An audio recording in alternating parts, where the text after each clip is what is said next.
আসসালামু আলাইকুম, কেমন আছেন সবাই? আশা করি ভালো আছেন, আমিও ভালো আছি। তো চলে আসলাম এই যে আপনাদের মাঝে একটা নতুন ভিডিও নিয়ে। আজকে রান্না করব মূলা দিয়ে মুরগির তরকারি। তো আলু দিয়ে সবসময় রান্না করি, আজকে মূলা দিয়ে রান্না করব, তাই আপনাদের মাঝে শেয়ার করব। আমি তো যা খাই, যা রান্না করি তাই আপনাদের মাঝে শেয়ার করি। তো আজকে রান্না করব মূলা দিয়ে, ব্রয়লার মুরগি দিয়ে।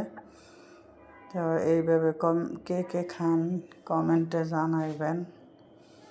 এখন আমি মূলাগুলি কাটতে নিতেছি ছোটো ছোটো করে, আর মুরগিও ছোটো ছোটো করে কাটতে নিছি আমি। গিলা কলিজা সব একসাথে আছে। তো এখন আমি মূলা কাটা শেষ হইলে তরকারি বসাবো। তো সব কিছু গোছ গাছ করে একসাথে নিয়ে বসলে রান্না করতে সুবিধা হয়, কারণ আমার রান্নাঘরে চুলার মধ্যে মানে চুলার কাছে কিছু রাখা, মানে জায়গাটা বেশি ছোট, যে জিনিস রাখবো মানে জায়গা একদমই অল্প, এই জন্য আমি কাটাকুটি করে এক সাইডে রাখি। তো এই যে দেখতে পেতেছেন আমি দাঁড়াইছি কোন জায়গাটা, একটা জিনিস রাখার মতো না। আর ওই যে জানলার কাছে আমি হলুদ মরিচ সব কিছু ধুয়ে দিই। তো এখানে মুরগি ধুইয়ে আমি সাইডকে নিছি পানিটা। তো এখন আমি এখানে খাইয়ে আজকে মুরগি রান্না করব। মুরগির মধ্যে দিয়ে দিলাম পেঁয়াজ, আদা, রসুন, আর দিয়ে দিতেছি এখন সব মশলা, হলুদের গুঁড়া, মরিচের গুঁড়া সব কিছু দিয়ে দিব, আর দিয়ে দিব গরম মশলা, তেজপাতা, লবণ, এগুলা সব কিছু একসাথে দিয়ে। তা আগে মুরগিটাকে আমি কষায় নেব, কষায় তারপরে মূলাটা আমি কষাবো। তা আলু টালু দিয়েও রান্ধি, লাউ দিয়েও রান্না করি। আজকে রান্না করব আমি মূলা দিয়ে রান্না করলেও মুরগি খুবই ভালো লাগে খাইতে আমার কাছে। আপনাদের কাছে কেমন লাগে, আপনারা খান কিনা তাও জানি না, আমি খাই, আমার কাছে ভালো লাগে। তো এখন এই যে সব মশলা দিয়ে দিলাম, এখন এলাচ, দারচিনি, তেজপাতা সব দিয়ে দিছি। তো এখন আমি এটা খাইয়া একসাথে তারপরে আমি কষায় নেব, মাখাইতেছি।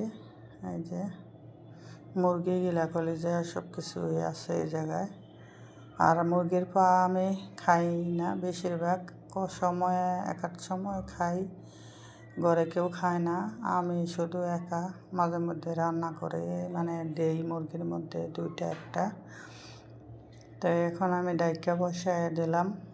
এই যে এখন এটা বলকাইছে, তো মাঝে আমি লাড়া দিয়ে দিয়েছিলাম দু তিনবার।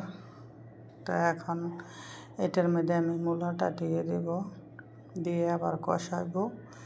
আর মূলা তো হইতে দেরি লাগে সিদ্ধ, এই জন্য মনে করেন আমি মূলাটা এখন দিয়ে দিলাম, দিয়ে কষাইয়া নিতেছি।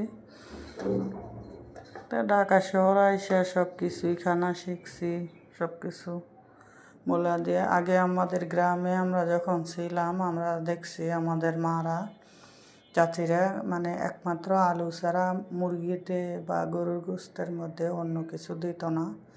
তা আমি ঢাকা আইসা দেখি আলু, মূলা, লাউ সব কিছু, শালগম দিয়েও রান্না করে, সব কিছু দিয়ে রান্না করে। এখন আমিও শিখে গেছি, সব কিছু দিয়ে রান্না করি, কিন্তু খারাপ লাগে না, ভালোই লাগে খাইতে, সুস্বাদু লাগে। তো এই যে এখন আমার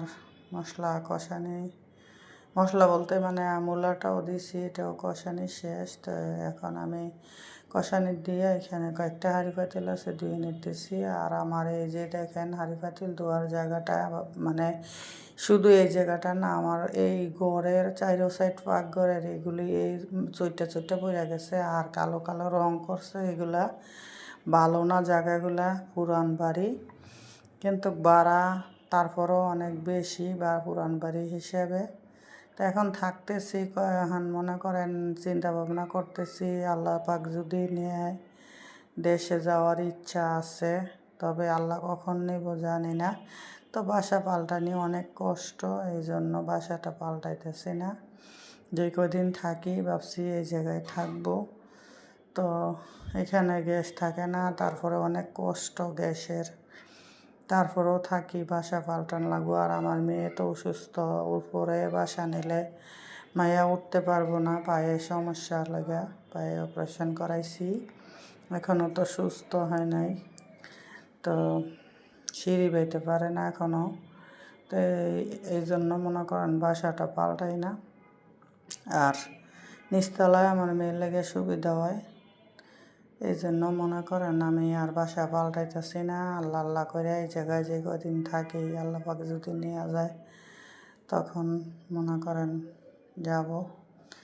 আর এই যে এই জায়গায় দেখতেছেন মাছের তরকারি আমার আগের ছিল, জাল দিলাম, গরম করছি। আর এখানে মুরগি দিয়ে মূলা দিয়ে রান্না করছি। তো মাছটা টমেটো দিয়ে রান্না করছিলাম, অনেক মজা হয়েছিল। তা আজকেও আমি এই মাছের তরকারিটা দিয়েই খাইছি, আমার কাছে ভালোই লাগছে। তো এখন দিয়ে দিলাম ধনেপাতা। আমার রান্না প্রায় শেষ, এখন ভাত হয়ে গেছে, আমার ভাত সেক দিয়ে নিছি। তো এই যে ভিডিওটা যদি ভালো লাগে সবাই আমার পাশে থাকবেন, আমার জন্য দোয়া করবেন।